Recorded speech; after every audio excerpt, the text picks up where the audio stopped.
सदैव वस्त्र पवित्र रखे, शरीर को पवित्र रखे। ये पशुओं जैसा आचरण करने वाले भजन नहीं कर सकते। ये जो कहते हैं ना भजन में मन नहीं लगता, पवित्रता चाहिए। अब ऐसे पशु की तरह शौच हो लिए, उठे चल दिए, ऐसे नहीं। पवित्रता, शौचाचार का निर्वाह कीजिए। लघु शंका भी जाइए तो जल लेकर जाइए। इंद्री का प्रक्षालन, फिर हाथ का प्रक्षालन, फिर 3 बार आचमन, राधा वल्लभ श्री हरिवंश, राधा वल्लभ श्री हरिवंश। जैसे शास्त्रीय विधान में केशवाय नमः, नारायणाय नमः, माधवाय। पवित्र रहिए। देखो भजन कैसे नहीं होता। सर्दी गर्मी सुख दुख आदि द्वंद्व हर्ष विषाद आदि जो है इनको सहना सीखो। भगवान भी आदेश करते हैं, मात्रा स्पर्शास्तु कौन्ते शीतोष्ण सुख दुखदा आगमा पायनो अनित्यास्तास्तितिक्षस्व भारत। जो इनको सह जाता है वही परम पदवी को प्राप्त होता है। थोड़ी सी गर्मी आहा, थोड़ी सी सर्दी आहा,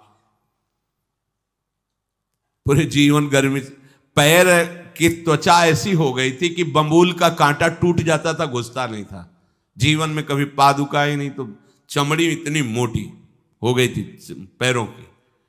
सर्दी गर्मी जैसा आप इसको, आप देखो यहां आप कौन सा स्वेटर पहनते हैं?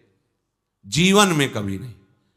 सर्दी में क्या होता है, यहां ये त्वचा नहीं क्या? हमें तो लगता है काफी सुकोमल अन्य अंगों से यहां की त्वचा है, कपोल, नासिका, नेत्र आदि। यहां क्या पहनते हो सर्दी में? क्या बिगड़ जाता है? क्योंकि अभ्यास है, गर्भ के बाद निकलने के बाद यहां कुछ ढका ही नहीं, यहां कुछ नहीं ढका, तो पूरे जीवन ढकने की जरूरत नहीं। और अगर पूरे अंगों में न ढका होता तो पूरे जीवन ढकने की जरूरत नहीं। जो जंगल में दिगंबर महापुरुष रहते थे गंगा के किनारे, कितने, तो उनको क्योंकि अभ्यास, और हमने अभ्यास किया कपड़े लत्ते का, तो अभ्यास, हमने अभ्यास किया एसी रूम का, अभ्यास किया गीजर से नहाने का, वो अभ्यास किया 3 काल गंगा स्नान, वो अभ्यास। कुछ फर्क नहीं पड़ा इस जड़ शरीर में। इसको जैसे रखो। तो सहने का अभ्यास, यदि माया से मुक्त होना है तो सहने का अभ्यास रखो। ये जरा में ओह बहुत गर्मी, ये नहीं उपासक। गर्मी है ठीक है, शरीर का धर्म है, तो इंद्री में ताप लग रहा है, ठीक है, राधा राधा राधा। आप कहोगे प्रवचन करने से नहीं होता। कभी बिजली नहीं रखी ईद दाम में, कटवा के रखे थे? बिल्कुल नहीं। जितनी देर होश रहा, आंख का हाथ से पंखा कर लिया, नहीं तो बस राधा राधा राधा। जो मिला मांग के खाया, कुछ आसन पे लेट। प्रवचन ही केवल नहीं रहे, अब तो जैसे जोई जोई प्यारो करे सोई मोहि भावे। नहीं, जानबूझ करके अपने शरीर को अधीन नहीं करना चाहिए। सुविधाओं की अधीनता, तुम भोगता नहीं, सुविधाएं तुम्हें भोग रही हैं। जितना तुम सुविधा भोगी बन जाओगे उतना तुम कमजोर हो जाओगे। सीधे प्रकृति का वार सहो, तुम महात्मा सुदृढ़ बलवान हो जाओगे। तुम्हारे आगे समर्थ शब्द लग जाएगा। जो प्रकृति के और विकारों के वेगों को सीधे सहता है उसे महात्मा कहते हैं। समहात्मा सुदुर्लभा यम ही न व्यथयन्ते पुरुषम पुरुषर्षभ सुख दुख समा। जिसका सुख दुख समान भाव, किसी भी वेग की व्यथा से हृदय व्याकुल नहीं होता, वो भगवान को प्राप्त करने का अधिकार प्राप्त कर लेता है। इसलिए सहनशीलता। सर्वत्रात्मनेश्वरान वीक्षाम कैवल्य मनिकेतताम विवक्त चीर वसनम संतोषम एन केनचित। ये ध्यान रखो कि तुम कभी प्रभु से अलग नहीं हो।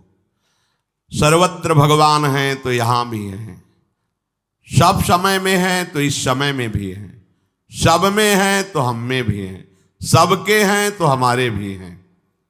हम कभी भी प्रभु से बिलग नहीं हूं। एकांत सेवन तुम्हारा स्वभाव बन जाना चाहिए। चाहे जो हो, थोड़े समय के लिए तो एकांत बैठो। एकांत मिला तो मोबाइल का संग कर लिया, एकांत मिला तो मित्र बना लिए, बैठ के प्रपंच वार्ता कर रहे हो। नहीं, अगर भगवत प्राप्ति करनी, माया मुक्त होना है तो एकांत एकांत ही होना चाहिए। भले 100 लोग हैं, हमारा किसी से कोई संबंध नहीं, और हम बैठे हैं अपने आराध्य देव के चिंतन में, हम एकांत हैं। और गुफा में बैठे हैं, शरीर एकांत है, मन से चिंतन संसार का हो रहा है, प्रपंच में है, एकांत में नहीं है। एकांत शब्द का अर्थ समझना चाहिए। हम एकांत को सीधे गुफा या कहीं एकांत ऐसे, एकांत का अर्थ है एक के सिवा दूसरा कोई नहीं, अर्थात एकमात्र भगवत चिंतन में डूबा हुआ उपासक। बाजार में बैठा हुआ भी एकांत है, सभा में बैठा हुआ एकांत है, और प्रपंच का चिंतन करने वाला बंद कमरे में भी प्रपंची है, गुफा में भी प्रपंची है। जहां आप रह रहे हो उसे ये मेरा घर है ऐसी भावना का त्याग कर दे। अनिकेत ये भगवान का दिया हुआ वास स्थान है, कुछ समय के लिए इसमें शरीर निर्वाह कर रहे हैं, ये भी छूटेगा और ये भी छूटेगा। जैसे स्टेशन में बैठा आदमी आराम से, पर वो बैठा इंतजार कर रहा है कि कब हमारी गाड़ी आवे और उस पर हम यात्रा करें। बस ऐसा ही कुछ स्टेशन जैसा विश्राम है, कब मृत्यु आवे, शरीर छूटे, हम प्रिया प्रीतम को प्राप्त हो। ये न मेरा था, न मेरा है, न मेरा रहेगा। ये न मेरा था, न मेरा है, न मेरा रहेगा। गृहस्थ हो तो पवित्र वस्त्र पहने, और त्यागी हो तो जैसे मिल जाए भगवत कृपा से वैसे वस्त्र पहने। प्रारब्ध के अनुसार तुम्हें जैसी व्यवस्था मिली उसमें संतोष करना सीखो, मांग मत रखो। प्रभु की प्राप्ति के लिए खास बात ध्यान रखनी है, अपनी उपासना में दृढ़ श्रद्धा रखो और सर्वश्रेष्ठ भाव रखो, पर दूसरे किसी की भी निंदा ना करो। अगर किसी की भी निंदा करोगे तो फिर माया तुम्हें मुक्त होने नहीं देगी। मन को, वाणी को, शरीर को संयम में रखो, अर्थात भगवत भजन, भगवत वार्ता और मौन। मन का संकल्प विकल्प रहित होना, विषयों का चिंतन न करना, प्रभु के रूप का, नाम का, धाम का, लीलाओं का चिंतन करना। शरीर का शास्त्र संयम से वर्ताव करना। अब माया मुक्त होते चले जाओगे, इनमें किसी में भी त्रुटि ना हो, सावधानी रखो। अपनी इंद्रियों को सावधान रखो, किसी के दोष न देखने पावे। कोई गलत चेष्टा देखेंगे तो ये भी गलत करने के लिए तैयार हो जाएंगी। हे राजन, श्रवणम कीर्तनम ध्यानम हरेरद्भुत कर्मणः जन्म कर्म गुणानां च तदर्थे अखिल चेष्टिता। श्री भगवान के बड़े अवतार हुए हैं, बड़ी अद्भुत अद्भुत लीलाएं हैं। प्रभु का प्रकट होना, लीला करना, दिव्य गुणों का वर्णन, यदि आप इनको गाएंगे लीलाओं को और श्रवण करेंगे तो मोह की बात क्या, महामोह का भंजन हो जाएगा। बड़ी सामर्थ्य भगवान के चरित्रों की, महिमा बड़ी है। अगर इनको आप सुनेंगे, बार बार सुनेंगे, तो आपको और कोई साधन करने नहीं पड़ेंगे, अपने आप सब साधन प्रकाशित हो जाएंगे। जहां कहीं कभी भी किसी का उद्धार की बात आई है तो भगवत चरित्र सुनने से ही आई है। शरणागति श्रवण से ही प्रारंभ होती है, भक्ति भी श्रवण से ही प्रारंभ होती है, पूर्णता भी श्रवण से ही होती है। श्रवण सुजस सुनी आयऊ, और श्रवणम कीर्तनम स्मरणम, पहला श्रवण। खूब भगवत चर्चा सुनने का स्वभाव बना लेना चाहिए। पर देखा जाता है कि 20 वर्ष भगवत चर्चा सुनने पर रंग नहीं आता, क्योंकि ये तो बना लिया स्वभाव कि जहां भी कथा हो रही सुन रहे, और बाद में निकले तो बख्शते वो किसी को नहीं, सबकी निंदा करते। बस किसी एक की प्रशंसा, एक की निंदा, तुम्हारा सारा का सारा सत्संग बेकार हो गया। अगर सत्संग को सुरक्षित रखना है तो ना किसी की स्तुति, ना किसी की निंदा, जो सुना है उसको अपने जीवन में मनन करते हुए उतारे। प्रभु की लीलाओं का श्रवण और प्रभु के नाम का कीर्तन और प्रभु के रूप का ध्यान, ये 3 बातें बहुत जल्दी भगवत प्रेम प्रकट कर देती है। ये 3 बातें बहुत जल्दी भगवत प्रेम प्रकट कर देती हैं। प्रभु के अवतार लीला चरित्रों का खूब गायन करे, खूब श्रवण करे। भगवान की अवतार लीलाएं भी हैं और प्रभु की प्रेममय निकुंज लीलाएं भी हैं।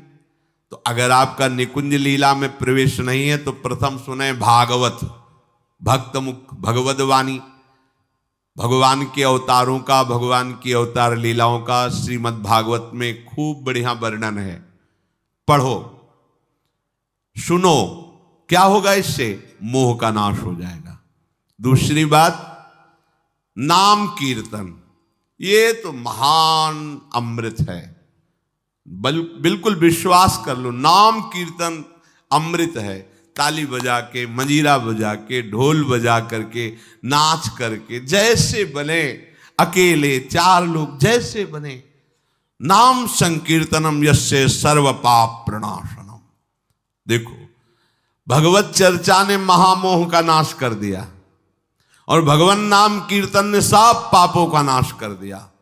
नाम संकीर्तनम यस्य सर्व पाप, सर्व पीछे बीच में जो भी जमा संचित कृम सबको भस्म करने की सामर्थ्य नाम कीर्तन। ये जो राधा राधा आप बोलते हैं, बहुत अमृत है, बहुत अमृत। और प्रभु के रूप का ध्यान, ये 3 बातें बहुत जल्दी माया मुक्त कर देंगे, आपको भगवत प्राप्ति करा देंगे। प्रभु के रूप के ध्यान के लिए ही दिव्य श्यामा श्याम ने बिहारी जी का रूप धारण किया। ये किसी मूर्तिकार की रचना नहीं है। श्री राधा रमण जी सरकार, राधा वल्लभ लाल जी महाराज, श्री बांके बिहारी लाल जी महाराज, ये साक्षात प्रगट ठाकुर है। प्रिया प्रीतम हमारी दृष्टि में सामर्थ्य नहीं कि देख सके, वो तो हरिवंश नेत्रों से देखे जाते हैं। निकष कुंज ठाड़े भये भुजा परस्पर अंश, श्री राधा वल्लभ मुख कमल निरख नयन हरिवंश। हरिवंश नेत्र प्रकट हो जाएंगे, आश्रित जन हो, चिंता की बात नहीं। पर ये जो रूप प्रकट है, इसके ध्यान में तो तुम्हें कोई श्रम नहीं करना। बिहारी जी महाराज, राधा वल्लभ जी महाराज, राधा रमण जी महाराज, भर नेत्र देखो और अपने नेत्र के कैमरा से खींच लो फोटो। अब आप फिर जिधर देखो उधर वैसे ही खड़े नजर आ रहे, वैसे मुस्कुराते हुए दिखाई दे हर समय। और ये आदेश कर रहे हैं हरिवंश महाप्रभु, सब सोहित निष्कामति, श्री वृंदावन विश्राम, श्री राधा वल्लभ लाल को हृदय ध्यान, मुख नाम। राधा वल्लभ लाल का ध्यान करो और राधा वल्लभ श्री हरिवंश बोलो तो तुम्हारी मति निष्काम हो जाएगी, तुम्हें अखंड वृंदावन वास मिल जाएगा। प्यारे जी तुम्हें प्यारे लगने लगेंगे। ये 3 बातें आपको निश्चित भगवत प्राप्ति करा देंगे। इष्टम दत्तम तपोजप्तम वृत्तम यच्चात्मनः प्रियम, दारान श्रुतान गृहान प्राणान यत् परस्मै निवेदनम। जो भी तुम्हारे द्वारा यज्ञ दान तप अथवा जप सदाचार, ये सब प्रभु को अर्पित कर दो, अविनाशी हो जाएगा। प्रभु को अर्पित कर दो जो भी तुम्हारे द्वारा होता है। हे प्रियालाल, आपकी प्रसन्नता के लिए। फिर दोबारा कह रहे हैं, स्त्री पुत्र घर जीवन और अपने प्राणों का मोह त्याग करके, प्राणों का मोह त्याग कर। यहां पूरा समाज वैसे ही सब बैठा है हृदय में। देखो, जिस मार्ग में चलना उसे समझो। अंदर से केवल प्रिया प्रीतम में ही हमारी अहमता ममता होनी चाहिए। प्रभु सच्चिदानंद श्री कृष्ण चंद्र जी को अपना प्राण प्रीतम मानने के लिए ये जितनी जगह आप अपनापन किए हैं समेटना पड़ेगा। सबकी ममता ताग बटोरी, मम पद मन ही बांध बर डोरी। लाडली लाल के लाडले तो कोई बिरले दिखाई देते हैं, प्रिया प्रीतम के जन तो कोई बिरले दिखाई देते हैं। नहीं धन बल, परिवार बल, बुद्धि बल वही घसल करके चले जाते हैं। अरे यहां तप बल भी काम नहीं करता, और बल तो जाने दो। यहां हारे को हरे नाम, हार गए, गले पड़ गए। गले पड़ जाओ, बढ़िया इसी जन्म में कल्याण हो जाएगा। गले पड़ जाने का मतलब, जैसे कोई गले पड़ रहा हो तो उसका मतलब समझते हो? मारो पीटो गाली दो भगाओ, नहीं भागे, वो गले पड़ गए। बोले अब क्या करें, गले ही पड़ गए, आप क्या करें। ऐसे ही पूज्य श्री स्वामी राम सुखदास जी महाराज कहते, श्री कृष्ण के गले पड़ जाओ भैया, इसी जन्म में तुम्हारा कल्याण, भगवान के गले पड़ जाओ। गले आप तो जैसे भी अब आपके हैं, अब तो हम खूब हल्ला मचा कहेंगे कि राधा वल्लभ लाल के हैं, तुम्हें अपनी इज्जत बचा लियो तो सुधार लो हमें, समझ गए, ये गले पड़ ला। हाँ कहावत, लंबा तिलक लगाएंगे और जय राधा वल्लभ लाल की बोलेंगे, और आपके लायक तो हम हैं नहीं। अब आपको अपने लायक बनाना कि आपका दास कैसा होता है, तो आपको बनाने के लिए कोई मशीन की जरूरत नहीं, आप ऐसे बना दोगे, बना देना। अब आपके गले पड़ गए, आप ही हमारी इज्जत हो, आप ही हमारे जीवन हो, अपनी इज्जत संभालनी हो तो हमें संभाल लेना। वो संभाल लेते हैं, वो मच्छर को ब्रह्मा बना देते हैं, घोर पापी को ब्रह्म ऋषि बना देते हैं, उनके लिए कोई दुर्लभ बात नहीं। पर जब तक अहंकार है तब तक उनकी तरफ से ये प्रोसेस शुरू नहीं होता। जब हार गया और गले पड़ गए, फिर वो बड़े बड़े महात्माओं के द्वारा भी बंदनी हो जाते हैं। यदि इसी जन्म में भगवत प्राप्ति करनी है तो ये काम तो आपको बड़ी जल्दी कर लेना है। जहां जहां हमारी ममता है उसे प्रभु के चरणों में लगानी ही पड़ेगी। चूक करोगे, वही ममता की डोर मन को घसीट लेगी और अगले जन्म का विधान बना देगी। यदि आपको इसी जन्म में भगवत प्राप्ति करनी है तो सबकी ममता ताग बटोरी, मम पद मन ही बांध बरटोरी। एवं कृष्णात्मनाथेषु मनुष्येषु च सौहृदम परिचर्याम चोभयत्र महत्सु नृषु साधुषु। और ये सब सहजता पूर्वक तब हो जाएगा जब किसी संत महापुरुष का आश्रय ले लोगे। जिन संत महापुरुषों ने अपने समर्पण के प्रभाव से, भजन के प्रभाव से सच्चिदानंद भगवान श्री कृष्ण को अपनी आत्मा के रूप में साक्षात्कार कर लिया है, यदि उनसे प्रेम हो जाए, संतों से प्रेम होना संतों से बड़ा कठिन है। अभी कोई मुस्कुरा के तुमसे कह दे कि कई दिनों से हम तुम्हें देख रहे थे या देख रही थी, बस तुम्हारे मन को कोई निग्रह विग्रह करने की जरूरत नहीं, वो घसीट जाएगा। वो बड़े भाग्यशाली हैं जिन्होंने संतों से प्रेम किया। यहां कह रहे हैं ये जितनी बातें बताई गई, दया, तितिक्षा, मौन, मनोनिग्रह, इंद्रिय निग्रह, परिवार की ममता का त्याग, भगवान से अपनापन, भागवत धर्म का प्रादुर्भाव होना, ये एक साथ सब हो जाएंगे। केवल तुम्हें गुरु चरणों से प्रेम हो जाए, संत चरणों से प्रेम हो जाए, क्योंकि उन्होंने सच्चिदानंद स्वरूप भगवान कृष्ण को अपने प्रेम बल से अधीन कर लिया है। यदि परोपकारी संत जनों से हमारी प्रीति हो जाए तो हमारा स्वभाव बदल जाएगा। संतों से प्रीति है, ये तुम्हारे स्वभाव से परिचय मिलेगा। क्या? परस्परानुकथनम पावनम भगवद्यशः मिथो रतिर्मिथस्तुष्टिर निवृत्तिर्मिथयात्मनः। जब संतों से प्रेम हो जाता है तो स्वभाव बन जाता है क्या? भगवत चर्चा करने का। अपने लोग जब नई अवस्था में तो भिक्षा के लिए चले और आगे संत मिल गए, 2-2, 3-3 घंटे धूप में खड़े भगवत चर्चा हो रही, नीचे धूल जल रही, ऊपर से सूर्य ताप है और खड़े 2-2, 3-3 घंटे चर्चा हो। शाम की किसी बात पर छिड़ गई तो ये शास्त्र 12-1 रात्रि के बज रहे, वो प्रसंग पूरा और उसका निर्णय, रात दिन उसी की चर्चा। स्वभाव बदल जाएगा, कुछ और अच्छा नहीं लगेगा। परस्परानुकथनम पावनम भगवद्यशः, परम पवित्र करने वाले भगवान की बातें वो परस्पर करने लगते हैं। यदि संतों से प्रेम नहीं तो जहां दो मिलेंगे वहां संसार की वार्ता होगी। संत प्रेमी जब मिलेगा तो भगवत चर्चा होगी। ये पहचान है, परस्परानुकथनम पावनम भगवद्यशः। आपस में इकट्ठे होकर नाम कीर्तन करना, भगवत चर्चा करना। पर मिथो रतिर, जो प्रपंची लोग हैं उनसे उनका संबंध नहीं होता।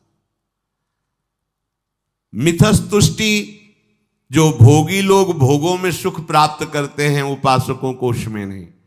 जब भगवत चर्चा होती तो ऐसी तृप्ति होती, 1 घंटा चर्चा हुई, आनंद मगन हो गए, आहा आज हमें प्रभु का यश सुनने को मिला, आज भगवत भक्त का संग, हृदय पावन होने लगता है। आध्यात्मिक शांति का अनुभव उन्हीं उपासकों को होता है जो प्रपंच वार्ता न करके परस्परानुकथनम पावनम भगवद्यशा,